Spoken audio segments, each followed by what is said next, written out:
hər deyilən sözə fikir verilməz. Və o da demək deyil ki, heç bir cavab verilməz. İnsana başa salınmalıdır, bəli, etdiyin əməl səhvdir, xətadır. Başa düşmür.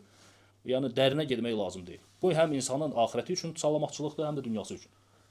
Və neçə insanlar olur ki, bu gün həbsxanalarda bir kəlmə sözə görə illərini çürüdürlər. 10 il, 15 il və s. Və hətta həbsxanaya düşdüyüm vaxtda da peşman olur ki, kaş ki orada bir səbr eləyəydim. Kaş ki mən ona cavab qaytarmazdım.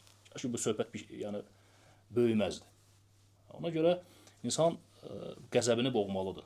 Yəni güclü insan, Peyğəmbər sallallahu əleyhi və səlləm nə deyir? O qəzəbini boğan insandır.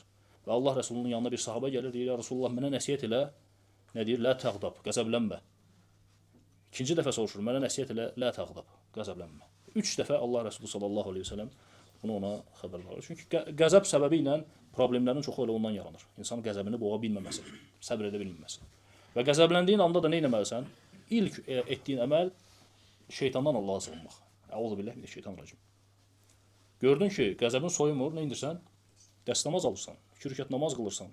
Bu şeylər ilk qəzəbin anında insana, belə deyək ki, qəzəbinin soyutması üçün fayda verən şeylərdir.